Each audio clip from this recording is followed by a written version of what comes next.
Hello and welcome to the IGN UK Podcast. I am Alex and I'm joined by Rory Powers. Hello. And Daniel Krupa. Hello. Now, a few weeks ago, it may have even been the last time I was on this podcast, I was talking about the Division beta and how it left me a little bit cold. And certainly I think it was you, me and Gav were on that podcast. Yeah. You were singing its praises. I think Gav was very happy with it because he'd just been to go and see it in Malmo in Sweden. He got with a super sneak preview. That's like cheating. It doesn't really count. Right. It is our job. Extra. Yeah. It's not cheating. No. Literally doing our job. It's kind of cheating. But after I played it, I was a bit like, oh man, like, you know, you were really you sit next to me and you were saying how good it is and that I'd love it. And I played the beta and I came away and it left me, like I say, it did nothing. I've sat next to you for a long time. I'm pretty used to you, but just being down on all the things Shut up. Shut up. That's just more of that later. There is more of that later. But having played the full game now, it makes a lot more sense. Yeah, well, part of me was a bit like, I was a bit frustrated when you were down on it because I was like, I don't think you're giving this a proper shake. But, right? So there's two parts to that. So, okay, fair enough, maybe not. But that is what the vast majority of the public, that will be their first experience of the game. And to me, I don't think it really does the game justice, or did the game justice, having now played it a bit more. And I think there's two reasons for that. Firstly, there's because the way it just drops you in makes no sense whatsoever, and there are so many systems in that game for you to kind of familiarize yourself with. It's pretty overwhelming. It's kind of overwhelming in the game, but the game does a better job of spacing it out and introducing bits to it. I know what I'm doing now. I know where all my perks are being spent and how I'm like modding my guns and my abilities, all that kind of stuff. It makes sense. But in the beta, you're dropped in. The first thing you do is you had to walk for a really long way to get to your HQ. A little tour of New York, though.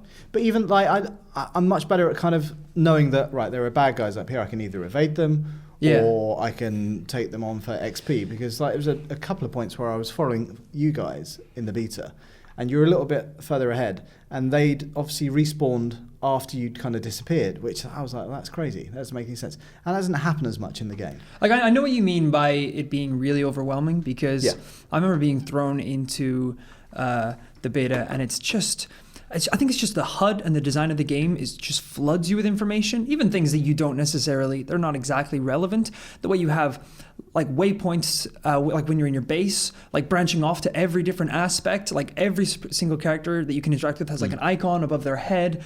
Like the map looks like a bowl of Lucky Charms. It's crazy, all these little glowing icons everywhere, and it's just completely overwhelming. But I think the problem with that is if they had spent the beta introducing you to all these aspects, that would have been the entire beta. Like having played the game now and actually let me clarify this because I'm only level 9, almost level 10. You guys are both level 13. So we're by no means kind of people like are already level 30. Division pros. Like IGN does do a podcast called The Division HQ. If you want to know about the kind of pro side of the Division or the high levels of the Division, you should check that. It's really, really good. This is more about, you know, us playing as a group of friends at lunchtime when we can. And, you know, already I think...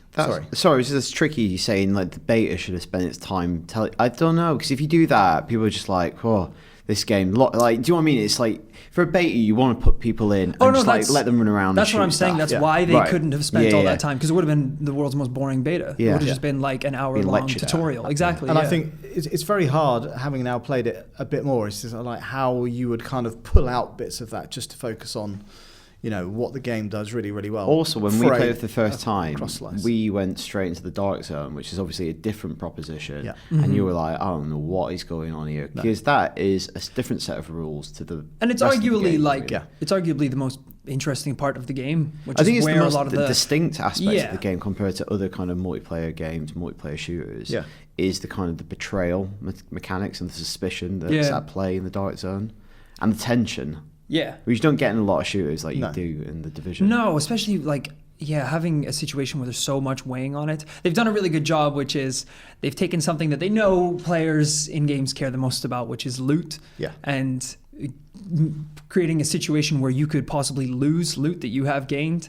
And just through that simple mechanic, just the weight of these quite simple interactions become insanely more complicated and stressful.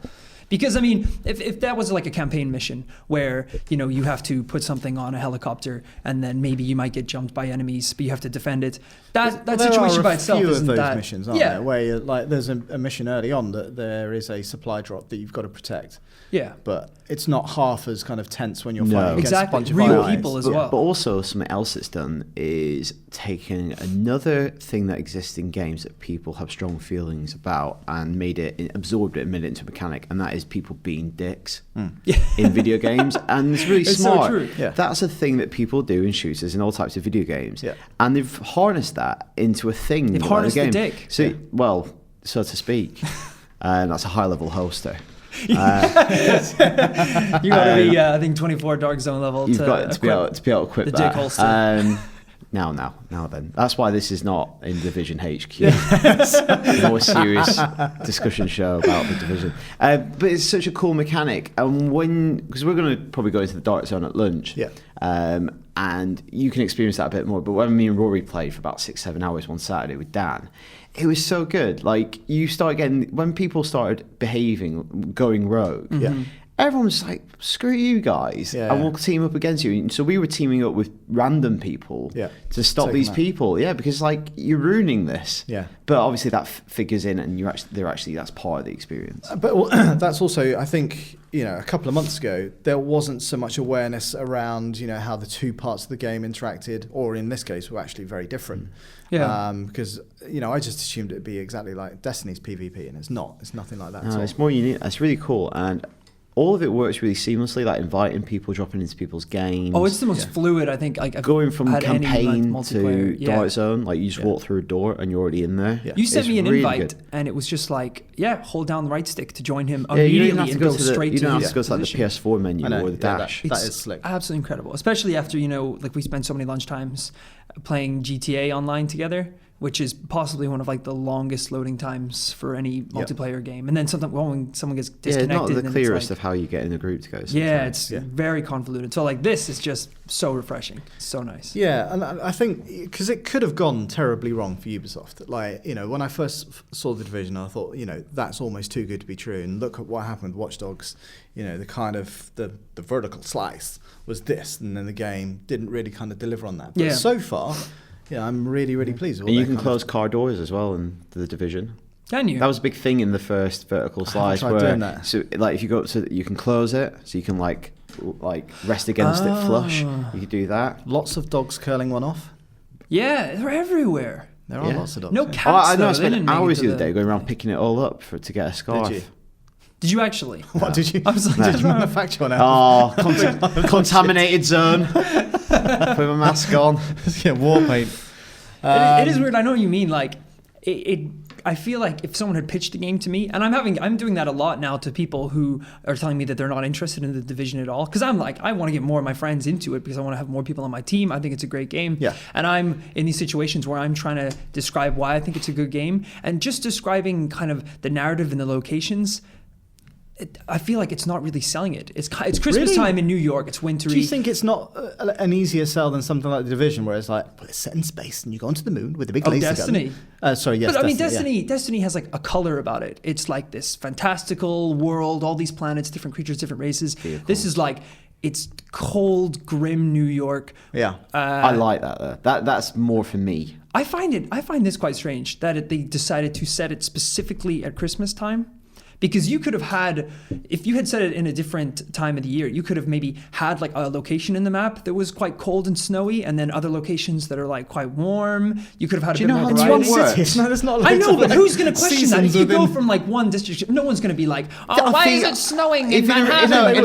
In a realistic game, I think they absolutely would. That is one of the most ridiculous things you've ever said. No, it's how big do you think New York is? It's definitely not. Well, no, because there's been loads of them. Grand Theft Auto, that's one city. The weather changes every It's not one 10 city, minutes. it's a whole state. It's not. Which one? Part of state. 5? Yeah.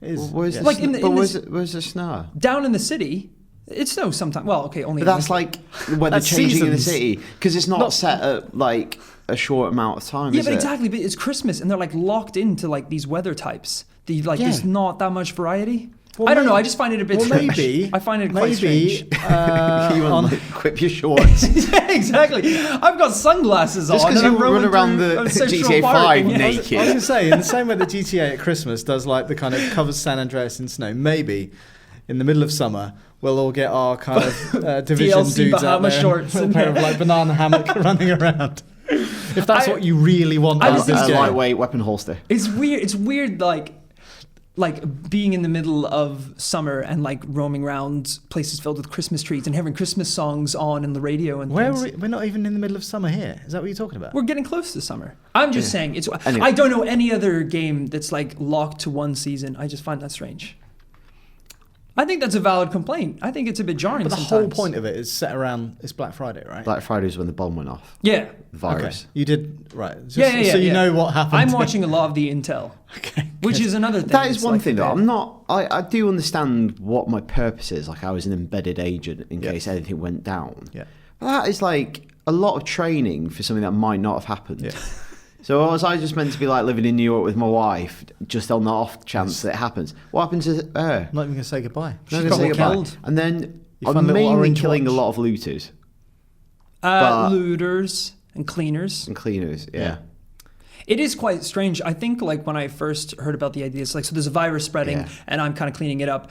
My brain naturally assumed that there was going to be zombies or some type of Yeah. infected. I always But it's thought this quite maybe- interesting might be they've a gone twist for later on. Yeah. Oh, yeah. Okay. But I don't. To be honest, I don't really care about that as much. I just enjoy playing it. more Yeah, than the one But that's thing, what I'm saying. Like, the this selling is a- point isn't. I like the when I'm main selling it, missions it's are not. set in really cool locations. Yeah. We did a napalm factory yesterday, which was really good. The one in the shopping mall with the Christmas tree on fire. Dad almost blew me that's up the one that with I've just napalm. done. Yeah.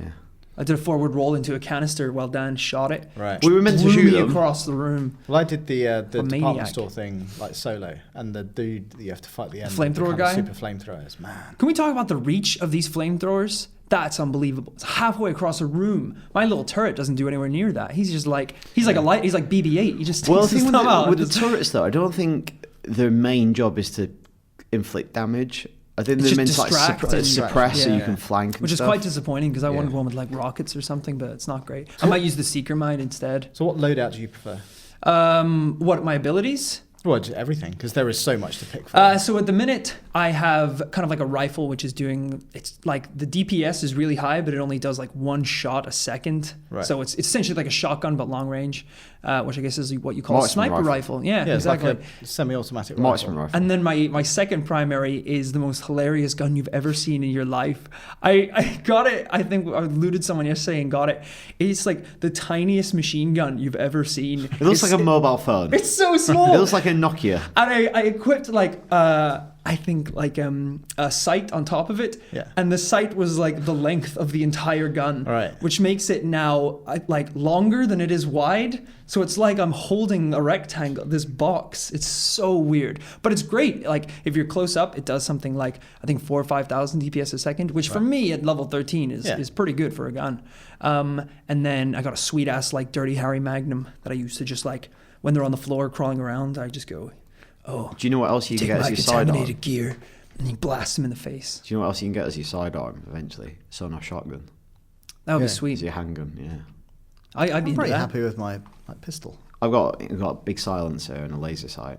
Does the silencer make much difference? Well, it says reduce threat, so I don't know whether course. you Yeah. can just eliminate one enemy without alerting the others, Because perhaps. stealth definitely doesn't seem It's to be not really an playing option, into, no, it's not. Like, because I'd love to sort of hang back and do more headshots, but as soon as you fire one, Yeah.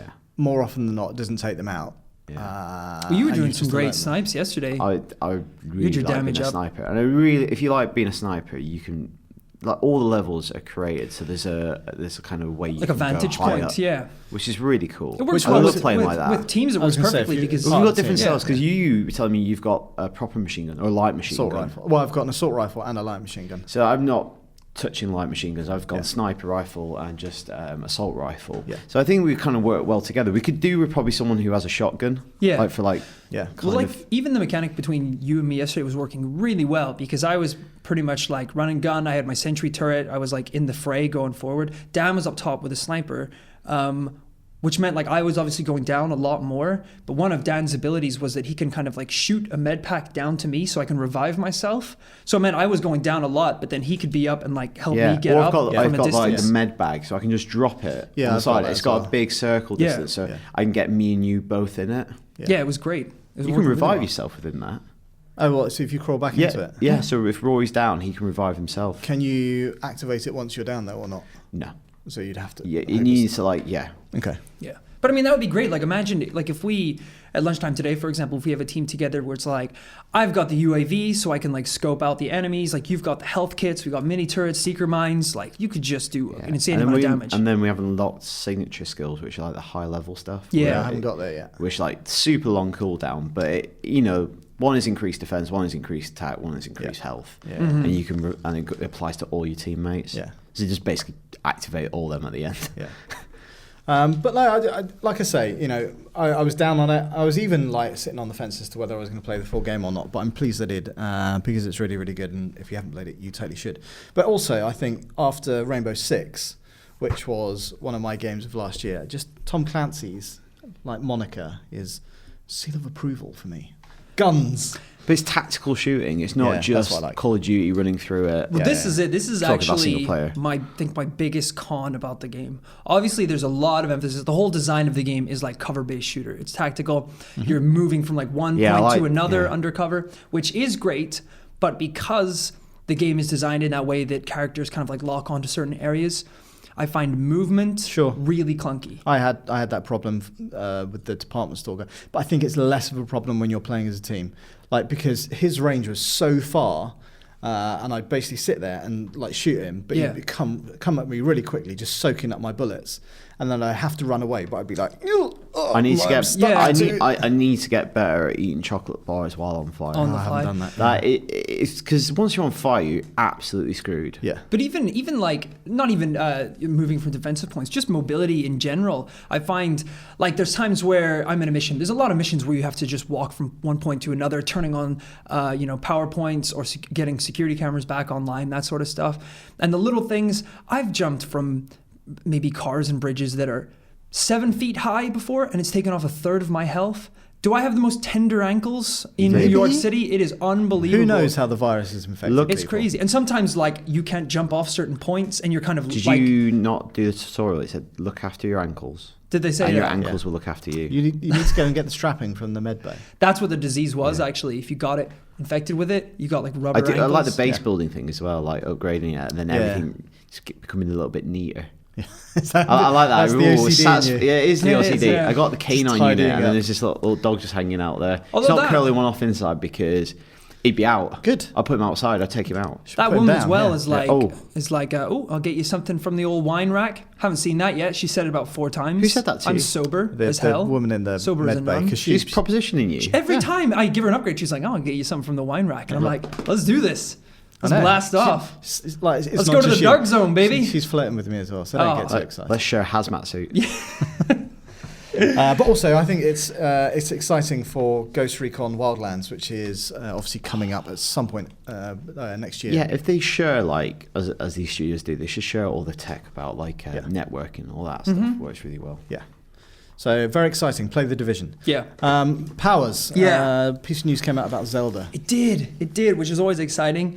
Eiji Aonuma said that if previous, like, 3D big open world Zelda titles have been in the style of Japanese food, this new one for Wii U and possibly NX is going to be like Western food. So it's going to be big, fat, and bloated. High in trans fat. Yeah, greasy, unhealthy, and will inevitably kill you. Do we think this is a good thing? Do we think this is a bad thing? I don't really know what you mean. Obviously, I do understand what it says, but I don't particularly think of Zelda as particularly Japanese. It's not kind of like a traditional JRPG, is it? Okay, like in the vein of like Final Fantasy. Yeah, so the way he kind of described it was ever since Ocarina of Time, that's kind of been their model for game structure. Yeah, sure. So it's very much, you start off as this character, the hero of time, in like a small, like sheltered part of the world, and then through some means or some encounter, you have to go forth through all these temples until you reach the final boss. And usually the structure in those temples is you adventure through to a certain point where you get the weapon that will help you defeat the boss. Exactly. Yeah. You know, you get the bow and arrow, beat the guy with the bow and arrow. Yeah, I remember them saying that about Skyward Sword, that Skyward Sword is going to sort of take... And it departed from that format to a degree. To a certain degree, but there was a lot of familiarity where, you know, you knew when you did one that you'd now have to move on to the fire version of that So temple. we kind of maybe know what he's referring to a little bit, because we know the new Zelda is a more genuine open world than other games have been before. Maybe that's kind of what he's getting at. Yes. Because a lot of Western games, you're used to this open world, you know, like Witcher or Division to an extent. Well, this is where it gets interesting. If that is some of like what he's meaning by like a Western style, we got a little bit of a taste for that in A Link Between Worlds, where it was essentially a link to the past, like the same temples and everything and the same maps, but the whole weapon system was different. All the weapons were available to you at the start, and you could just buy and rent them out and go and have fun with them. So it wasn't kind of that earn it in a temple to beat that boss. So maybe this will be something similar. Maybe it'll be more similar to the open world RPGs that we're kind of seeing like popularized in the West. Maybe, you know, Link won't have a master sword, but he can have a variant of 10 different swords, you know, or something that you can upgrade and customize. Because they've had a little bit of that in Zelda games before, where it's like, oh, get the gold powder and make your sword do like 5% more damage. They never really mention any specific details, but maybe that's it. More emphasis on numbers and stats. Customization, like, imagine that. Yeah, you can get like some sweet horseshoes for Honer or something like that. Well, because even like, so from the footage we've seen so far, which is pretty much only that cinematic trailer, Link already has kind of like the scarf on. His tunic is different. The weapon he's using is a bow, but it has like a bomb loaded on the front, which he's launching off. Maybe those are like mods and crafting, like something different. The basic weapons, but changed about. It would be really interesting. I'm really excited to see how. Yeah, it's one of those like. It does worry me that they go too far from, because on one hand, I don't want it to become too formulaic and stale, but on the other hand, I want it to still feel like a Zelda game. I know what you mean, because that is the dilemma, isn't it? Yeah. You know, we say for years and years, oh, it is quite similar. It's still amazing and high quality, but it's the same thing. But then, when it actually comes to talk of actual change, you're like, yeah. But they've taken enough time with this game that I hopefully believe that they know what they're doing with it. But I know what you mean. As someone who grew up in Northern Ireland, which is very much the Kokiri forest of the world, and has now entered London, which is Castletown Market, obviously. I've come to love that structure. There's something nice about a Zelda game when you start in your little hometown and it's quite calm and relaxing, and you're excited about the adventure that's coming before you. I wonder if he also means, you know, again, using the Division as an example, you have got a certain rank, and I can never see that, you know, you're going to be level 7 like Link or something. I don't think that'll ever happen. But I wonder if you'll be able to access temples, but you're just not strong enough or powerful enough. Maybe that's it. And you know, maybe doing one of those in advance could like level you up or get you better gear. Better gear. Yeah. I don't think. I just can't see it. A Zelda game being as transparent as having XP and stuff like that. It just doesn't. Well, we'll see. Well, like one of the other exciting possibilities is a lot of people are speculating that's why they introduced Linkle is an option at the start for like character creation. If you can choose like boy or girl. Are you gonna play as Linkle? I might play as Linkle. No, I can't. I have to play as one. Thought about it for a second. No. I'll probably play as both of them. I'll probably do one and then do the other one. Yeah. This is definitely a game I think I'm gonna take time off work when this is released. Did you finish Skyward Sword? Yeah. And how do you rank that? It wasn't actually one of my favorites. I don't think it's great at all. I had a lot of problems with it. It was really fun to play, but then afterwards, there was like all the bits that I didn't enjoy kind of like rose to the top. All of the overworld stuff I really didn't like. Yeah, like that was the whole problem with, because you were flying on a bird instead of riding in Epona, which is a cool idea, but it means that there's no Hyrule like field to explore. It's just air, and a lot of the times I just felt like I was just flying to one place and then going to another place, where there's something different about like horseback through the fields and, you know, that and sort certainly of sense. Like, you know, again from the small piece of test footage we've seen, like if that whole world is open, I love the idea of like, okay, there's your main quest, there it is there, but look at all these other cool things you can kind of do, and opening up the game that way, that it just builds up your character. And like I said, I don't think it will be XP kind of grinding or anything like that, but giving you cool stuff to go and play around with. I think Wind Waker was the game that came the closest to succeeding with that, because the ocean was amazing. It was so much fun to explore. It was a little too big because sometimes I was literally just, before you learn how to use the warp points to teleport, you would just like move your boat in the direction and hit a sail and then just like go make a cup of tea or something because you're going to be like sailing for like 5 minutes, 10 minutes. But just like that music, being able to like, and just coming, I didn't like, mind doing that. Coming across maybe like a pirate island or those outposts, where people will be, and you could go storm them and kill everyone. It was really fun. Yeah, really fun. So if they find that middle ground, I think it'll be amazing. Yeah, I'm looking forward to just some ground. Just some ground. Yeah, water, no skies. Clouds. Yeah. So exciting overall. I think exciting. Good stuff. Mm-hmm. So last week, Hitman came out, and you've been playing it a fair bit. You played it for a live stream on IGN last week. Yeah.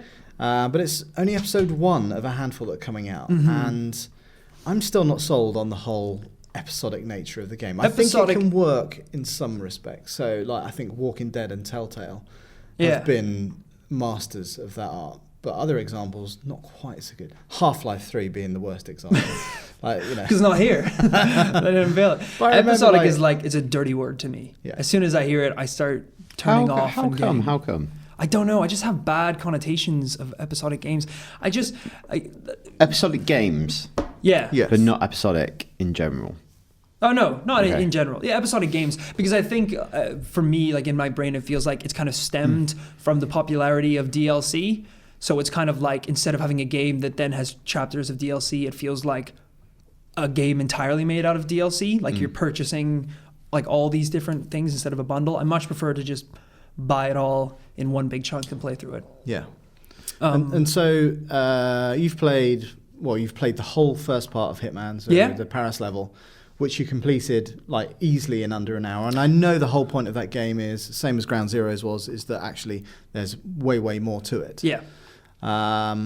But it just feels like, surely when you're going to get the finished box game, which now actually the box game release has been pushed back to 2017, which seems crazy.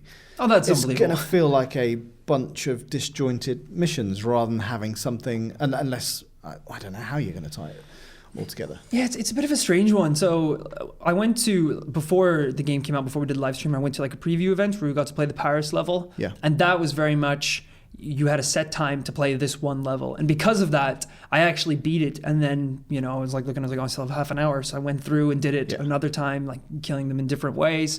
And you definitely do see the benefits of that, because I feel like a lot of people, if they were able to just beat that first mission and move on to the second one, you would. Because it's just not, you feel like you've done it and you can come back later, although people might not. But yeah, just that little fact of like going back a second time, there's so much detail going on in this game. Choosing an episodic publishing strategy, is that not encouraging a wider audience to actually experience the game as it's intended to be played? Because people could buy the game that has 20 environments, how many environments it will be. And like you say, they'll do one, they'll go on to the next one, and they'll just like go all the way through it, and then go trade that in now. Yeah. And not really had a Hitman experience. And obviously it's difficult to like dictate to people how they should play a game. But I think that is a type of game that people unfamiliar with Hitman wouldn't experience or appreciate the variety and the level of kind of creativity involved in doing cool hits. Like you doing the live stream, you were like messing about and having a great time, just experimenting and doing stuff. And if there is the next episode immediately available, you probably just do go on. Yeah. But what, that's no different from, I don't know, Metal Gear, for example. Like you can be so creative with the way you play that game. And we saw that. Like I was playing it to a completely different way from you and from Dan Kilby as well. And there were loads of those missions. Yeah. And here it feels like, well, you've got 7 or 8 pieces of episodes or whatever it might be. I would kind of disagree in comparing it to Metal Gear Solid, because obviously, so the differences between like Metal Gear Solid, there's maybe like a bunch of different ways that you can storm this base and execute your mission, which is similar to Hitman, because you can say that, there's a number of different ways in which you can kill these 2 targets, which is your goal. Yeah. But there's much, much more on top of that. Whereas so this is like the game that has the most complex AIs I've ever experienced in any game. I think they can have 400 unique AIs on the map at one time, and like over 1,000 just regular NPCs. So all these characters are programmed to like react in different ways, to be at different locations at different times. You still throw coins in their face. And I still throw coins in their face and strangle waiters in the bathroom in their own sick. It's not quite a Turing test, is it? To be fair, Ex Machina. He does that in real life. But You and Ex Machina, you would just sit down in the room with the lady robot throwing coins in her face, going, "I don't think she's real." Just a stack of 2p's. I had so much fun during that live stream with Gav, and that was a perfect example. When I did the preview event, I just went through and killed the 2 targets. Now there's a lot of also side missions that you can eavesdrop and pick up on and give additional things that you can do, and it means that at the end you get extra points. And you get higher up on the leaderboard. But one of the things we did on the live stream this time was in the Paris fashion show, you can actually impersonate one of the male models who's like the VIP of the whole event.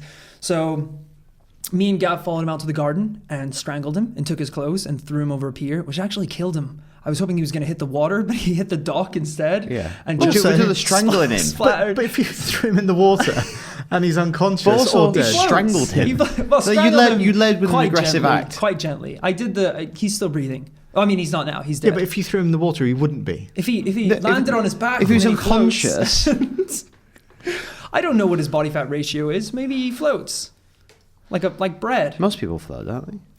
He's got air inside you. Maybe. Well, he didn't. He didn't have any. Well, he didn't hit the inside. water. He hit the dock. He did. Yeah. Long story short, he died. Yes. But it meant that we could go up to the second level of this kind of secret event where they're auctioning off government secrets and like blacklists, which is also really cool because just walking around the characters and eavesdropping, you can hear all the secrets that are being auctioned off and what people have come from what countries. It's cool. It's really cool. Well, they weren't very great about that. And then we strangled a woman, which I felt really bad about, and then made a daring escape, like hanging over the top of the beams of the fashion show. But that was something that's completely optional, and I didn't. I must have played Killing that game women is always optional. Not mandatory. I must have played that map through 3 times before I actually did the impersonation, and that was like the funnest part of it all. But that again seems very similar to how Ground Zeroes played out. Like there was you dressed up as a German supermodel and stormed in. Yes. Oh, hey fellas! Like Please- in on your please horse. don't I do guess that. Hitman programs in more kind of unique ways of doing Yeah. it. Like obviously Ground Zeroes has a lot of flexibility in play style, whereas Hitman, it seems like it hides in very specific ways of you wanting Very to solve specific. it. Like whether it's impersonating a funny character or like... Sure. But I think ultimately, if you're thinking about it, so it's priced similarly to Ground Zeroes, I believe. Or no, Ground Zeroes was perhaps a little bit more expensive. It was, I think it was 20 quid, wasn't it? I think it was maybe a bit more. Anyway. But so Hitman is what? It's $11.99 for the starter and then $15. £8 per episode thereafter. So that's reasonably priced, but it's not even so much the kind of the cost for me. It's like watching a TV show, right? Yeah. You finish the first episode of a TV show, you're like, I want to see that again. You've only got a week to wait most of the time, unless it's a mid-season finale. Mm-hmm. If it's a month or it's 2 months or it becomes, I just don't know if I can be bothered to wait that long. That's what you're saying. You're saying if the full game is released in 2017. Well, It's tricky. The like- disc version is. Yeah. So it may well be out on digital before that. Is the buzz So- still going to be there? Like, who's going to be picking up the yeah. full disc version like a year after everyone's already Well, it'll be cheaper. done everything? Yeah, but I mean, naturally it would be cheaper because that's what happens with anything as it ages. Most things, not wine. Wine gets more expensive. But I like the idea. I know that's just not practical, but if that game was, let's say, rather than, I'm assuming it's probably 50% finished right now. Imagine if they put it out when it's like 85 or 90% finished, and they could guarantee is like, this is the first pack. This is the I guess second pack, the third pack. maybe it's based on research, whereas like you're asking for money for people every week. Sure. It's trickier than saying once a month. That's true, Right. yeah. But then that way, but you can still buy the full game. But it's more about giving people options over sampling, so they can buy that first intro level at $15 and go, actually, this is really cool. I want to kind of get in, and then you go and buy the full game, you get the discount or whatever it might be. But it's more about giving consumers choice in how they purchase it, rather than here's the first episode, and I can just see it being stretched out to a point where, we're hitting the end of the year and Hitman's still coming out. I think this is definitely like something they're conscious of as well, because when I went to the preview event, they obviously had the presentation talking about the game and the levels you're going to be playing, but there was also like a whole section about the fact that it's episodic, and they were kind of explaining why they think it's a good idea and why they're doing it. And obviously a lot of what we were bringing up was part of it, that they want people to replay the same missions again before they move on to the next one. But another one that they brought up, which I thought was kind of cool and made it a bit more justified in my eyes, was that they say some of the episodes that will be released later on will change the way that you look at the first episodes, and they might change the way that you would execute the missions. So maybe there's things that happen later, and then you're like, whoa, I'm going to go back to this first one that I had, like months ago, when you realize that there's another level involved that you didn't realize. That German supermodel was actually your brother. Yeah. Which is why you look exactly like Exactly. You won't be surprised. Poor Helmut. He's dead now. Stop saying it like that. Helmut is his name. Everyone's like, hello, Helmut. That is in the game. That is straight dialogue from the game. Good. But I thought that's quite interesting. It's the same. It's the same with Quantum Break. How like later on, like decisions you make could alter things that happened in the show that make you want to go back and play. I think that's a really cool mechanic. Yeah. Well, if that's true and it does have a genuine impact, then that's kind of interesting. Yeah. I think it's a good experiment because we're used to like episodic and lots of other things like TV, comic books. And the games that have only done it so far, you think successfully, are the kind of like the adventure games, the story-driven adventure games. It'd be good to see like how what we think of as a more kind of traditional game fares having that strategy, because I think it could be interesting. Like, because on the flip side, like you'd be really, if you say you're really into it, like I don't think any of us around here are like huge Hitman fans. We like it. Yeah. But imagine if this game is like there's something cool to look forward to every month. Like I don't know. I guess it's definitely a way to keep buzz, alive longer than just like big release and then kind of fizzle out. It's like keep talking about it. Yeah, we'll see. Well, let's continue this discussion when the full game finally comes out, and we'll see if it's maintained its consistency all the way through. Tune in 2017. Yeah. The next point is probably going to make me quite unpopular, but I watched the latest Civil War trailer. We all did. How great was it, Alex? How mind-blowing was that last 5 seconds? I went, maybe that was my reaction. But when everybody is literally pissing their pants around the arrival of Spider-Man, I was like, not Spider-Man again. I webbed my pants immediately. We've had 3, I can't remember the name of the last Spider-Man before the last Garfield. What was he called? Tobey Maguire. 3 of those films, which went down in quality each time. That's not true. Spider-Man 2 is way better than the first one. Spider-Man 2 was great. Doc Ock? Yeah. Awesome. Okay. Spider-Man 3 was absolutely dreadful. Oh, it was abysmal. It's not very good. And then The Amazing Spider-Man, which is like, okay, let's reboot Spider-Man. Amazing Spider-Man 2 was awful. I disagree. I was one of the people that actually kind of liked it. But I really like Andrew Garfield. And I went in wanting to like it. 2 years ago? 2-3 years ago. Yeah. Well, we went to Previews. I was sat next to you, reviewed it, didn't you? And it just feels to me like it's too soon. I don't need any more Spider-Man in my life right now. And I think especially off the back of Age of Ultron, because I didn't think it was a particularly great film. No, neither did I. I don't know how to get excited about the Marvel Universe anymore. I think you're right. Well, that was 2 different questions. Okay. So Spider-Man can do one. Yeah. But I don't, like, we were in the US when they announced he was coming back into the MCU again, and literally everyone in that room was I think it's a huge nuts. deal. I'm like... But you're a big Spider-Man fan. Yeah, I think Don't be. That's what I'm saying. No, it's fine. I think it's brilliant. Like, after being because you're talking about the bad quality films that have been made. So recently you're down on seeing Spider-Man because the last films that you've seen him in haven't been very good. Yeah. Here's an opportunity for Marvel to do right by their most famous character. Yeah. And you're on about like how to get excited about the MCU. Yes, I know you've seen Spider-Man many times before, but he does give them a different type of character to play around with. Sure. Because they've got all these characters that are kind of mid-30s or later, and they're all really serious. Well, no, like I'm thinking the younger to like. Okay, I was going to say Iron Man is a lot later. No, he's the one on the upper end of the limit. Yes. And they've got this new character they can tell a different type of story and do something different with. Yes, you've seen him before, but I don't think you've ever seen them do the Teenage Spider-Man properly. Like, he's teenage for like 20 minutes of each of the movies, and then they make him grow up really quickly. In the second series of films, he's supposed to work at the Daily Planet. He never goes to the Daily Bugle even. You don't... They've like the second set of Sony films, they just wanted to make a huge franchise.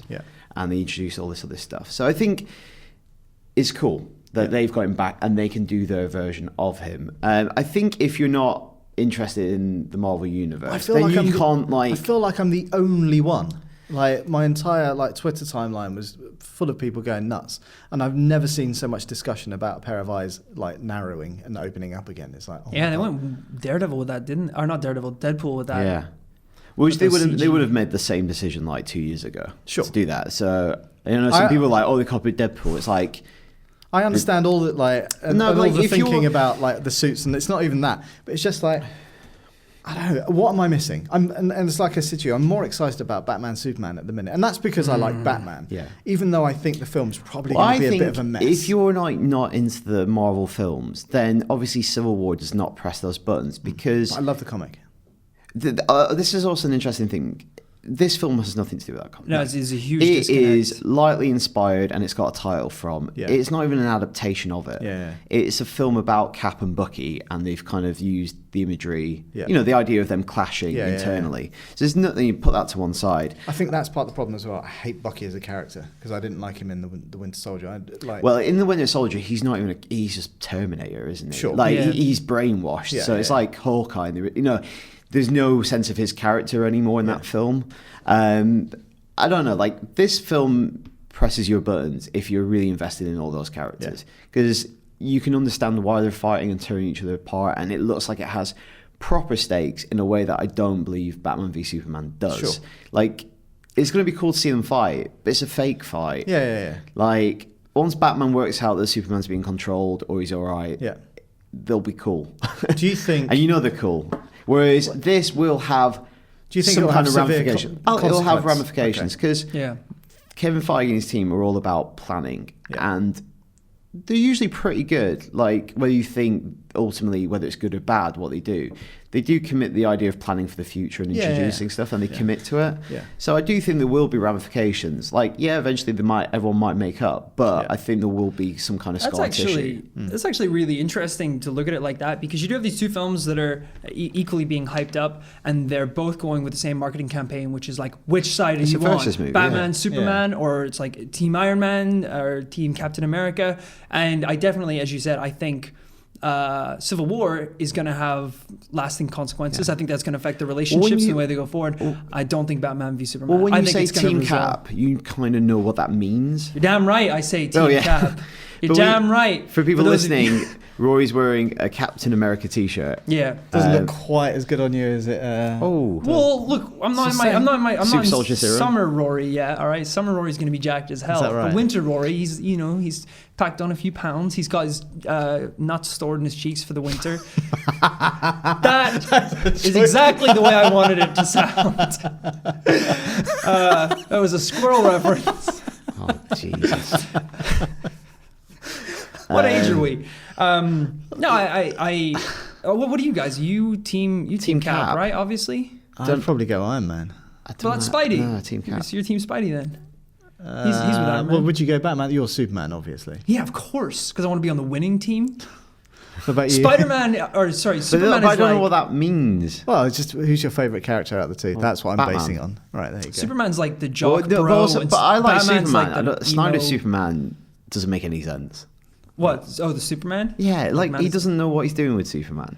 Yeah, he doesn't. in a sense, but I do like the whole idea they've gone with of him being like a god and an alien and people worshiping him. I think that's really cool. I'm totally cool with that, but what are you not cool with? Him killing people. Oh right, yeah, that's a bit. Although a bit out of character.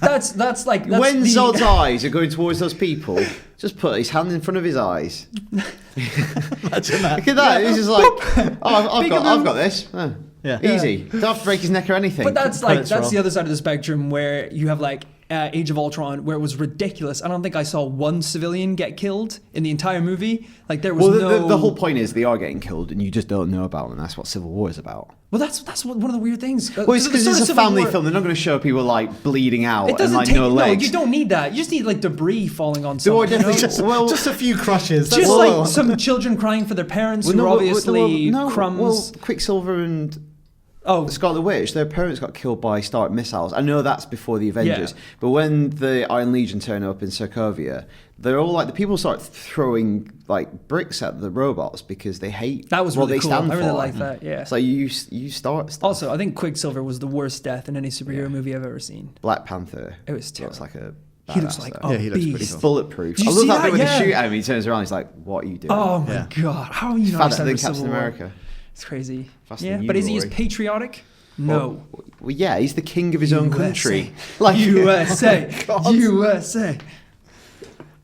I'm excited for Civil War. I can't wait. Good. Batman v Superman. You're Irish, mate. Come on. Yeah, exactly. Lucky Well, they Charms. can't have Irish Wait, Charms are Lucky Captain Char- Irish American.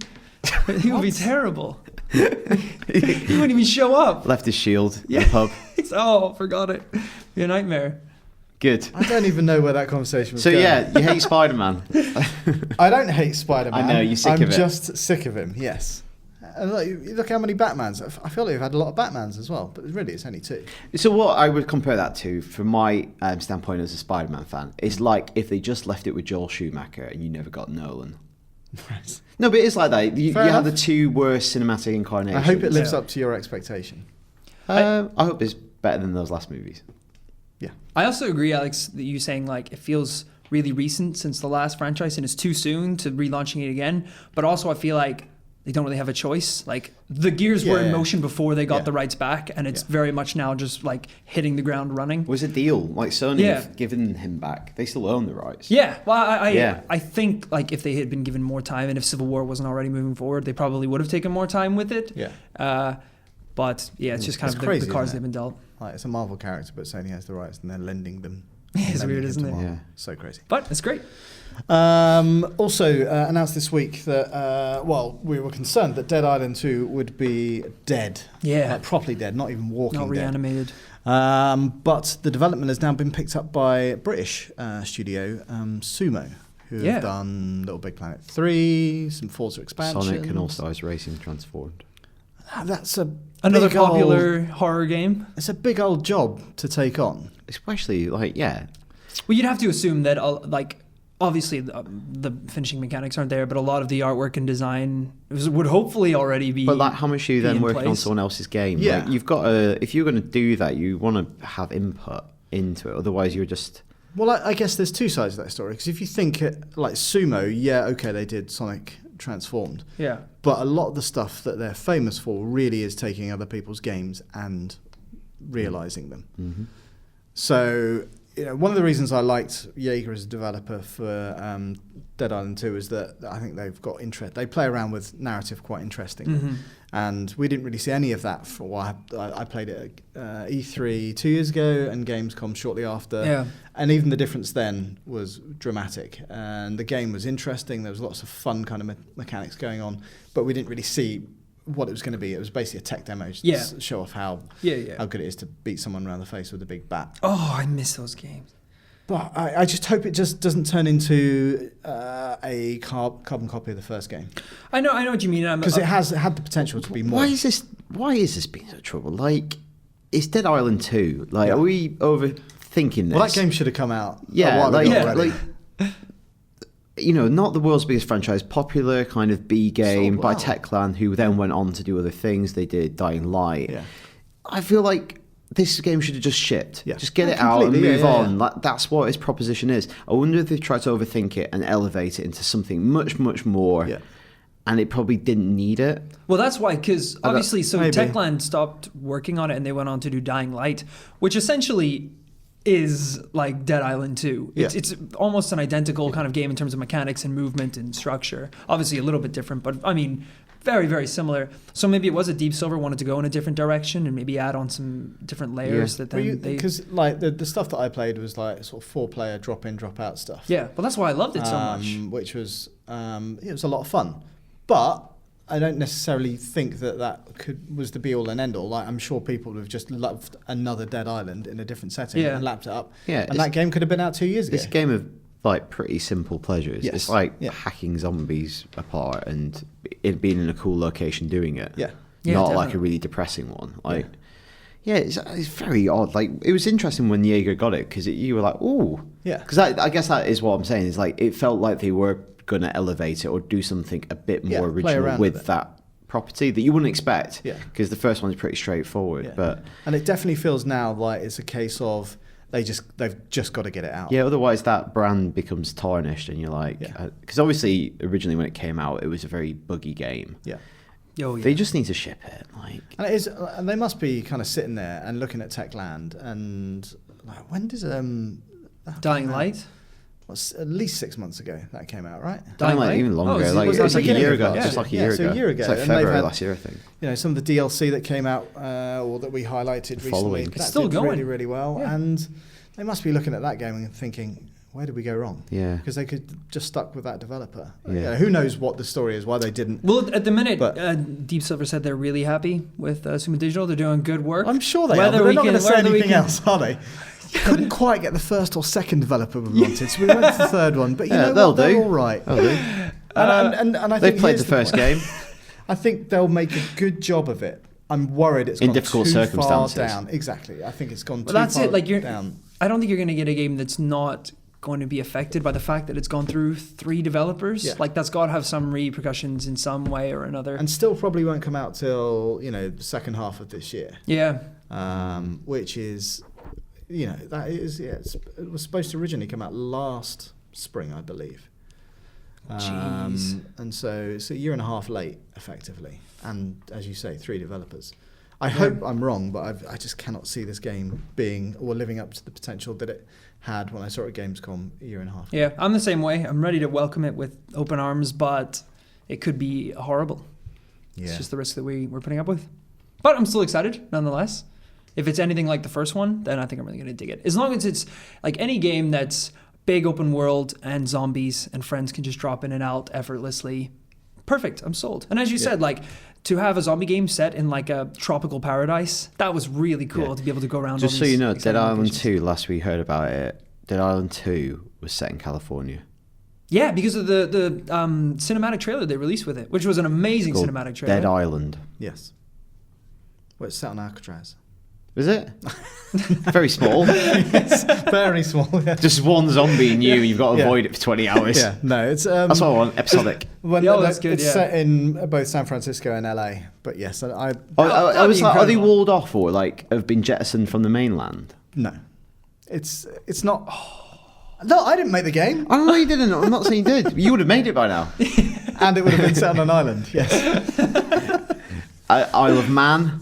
Yeah. Isle of Wight. Do all these islands. All the isles. All the isles. Yeah. Kintyre. Shetland. That's about it. That was all I know. Must be a few more. Arran. What about Madagascar? That's a big I'm island. going for all the crap British ones. Yeah, I know, Jersey. But I wouldn't Zombie cows. set a game on that. Zombie cow. Have you been to the Isle of Man? I've been to the Isle of Man. I've not been to the Isle of Man. I have. I've been to Jersey. I went on a day trip there. I saw Jurassic. Jurassic. Doing some work. Were you? What kind of work? I was sub-editing for a kids' newspaper and the HQ was there. I know, it's really weird. That's a really weird. And so I flew over there for a day, sat in somebody's house, did some sub-editing, flew back. Somebody winding you up? A kids' newspaper? Yeah. Like what? Oh, It was monkey bars are out of business today. But mac and cheese in the cafeteria. Mac and is cheese. it? That's not necessarily how, like, just because they're children doesn't mean that they only talk about monkey Well, bars. they're not going to hear about Syria, are they? But there is a way of talking to children about, like, real-world problems without bringing up mac and cheese and monkey bars, you Christ. idiot. I really want to read a child's newspaper now. That sounds amazing. Right. Anyway, I don't know why. Anyway, look, if you've got any opinions on whether Sumo can do a good job of Dead Island 2 or whether Spider-Man should do one, or indeed whether the Division is best game ever, you can email us, IGN_UK feedback at IGN.com. Awesome. Lastly, keep an eye out on the site this week because you want to see Rory go through hell because he's finally doing his Dark Souls playthrough. Yeah. And episode 1 will be up by the time this podcast goes live. Yeah. And it's great. It's fun. It's crazy. It's difficult. It's exciting. It's tough. We're going to get you through it, aren't we? You are going to get I'm going to get you through it. And then at the end, it'll be an amazing feeling. Hopefully we finish on time, which is before Dark Souls 3 comes out. That's the challenge. It's a bit of a grind. We're in what I always forget how the DEF CONs work. Is it the high ones? Or DEF CON 5 is the worst one you can have. Right. Yes. You think it would go down to 1? We've changed the bulb. We've put in the red bulb. Here, people, it's like all systems go. You're at DEF CON 5 already? No. Let's give ourselves somewhere to go, mate. I was going to say, that makes me panic. Oh my God. It's great. Also episodic. So relative. Every other day. Yeah, like I say, I'm not a fan of episodic stuff. Oh no. But this is every other day. Alex, we're putting up an 80-hour video. I'd be happy with that. It's a journey. You get to sit with me, Dan, and Gav, and go through this cool trialsome, difficult journey, but very rewarding. And see very Rory funny. do some really good and impressive stuff and some really stupid stuff. Really stupid stuff. Yeah. I think a third of my deaths so far have been accidentally just walking off sides. Yep, I can believe rolling that. off things. Having played games with you, I can see attacking that. NPCs that are supposed to be friendly. Oh my god! Right, he attacked some NPCs that we need like to speak to later on. Right. And they're just aggro. So every time we went back to like the central hub area, they're just chasing Rory with like mallets. Yeah. So they it's don't horrible. forget. No, I had to like take him to this other character that like pardons your sins and gives you Right. absolution. But that cost us like 15,000 souls. It's like, don't hit anyone again. He slapped a woman. It was unintentional. Oh my god. It was unintentional. This was before we started He playing was like, Dark Souls as I'm going well. to break these pots. And they ended up like stabbing this woman in the face. Because every time there was an NPC down, we'd be like, "Oh, don't hurt them, don't hurt them." And I was like, "All right, it's a joke that Rory hurts everything he sees." I didn't know you could actually injure them, and then they would be angry. Yeah. So she was like looking at Honestly. a pot, and I was like, "Huh? Oh, how do you like your pot now?" But I did a whole swing and like went do like hit all of them in a line. You're a proper arsehole. You really Yeah, are. like, it's been an amazing insight into like how your mind works, because I've played it and I realised, I said this the other day, I realised that my mind and your mind work very differently, and I think it's probably Opposite made me. directions. I know how to work with you better as a colleague. Okay. Like, just basically steer clear of him. Yeah. Don't bring your pots This guy's anywhere near my don't- desk. Absolutely Don't insane. give him clear, succinct instructions if you want them to be followed. Yeah. Don't go that way. Oh God, Good. damn you. Don't tell me to go left or right because I don't know the difference. Other one. It takes me a while to Process. work it out. To be fair, you've got a lot going on. Anyway, check out It's fun. Rory and Creeper's playthrough of Dark Souls on the site this week. That's it for this week's podcast. We will be back same time next week. So until then, goodbye. Bye.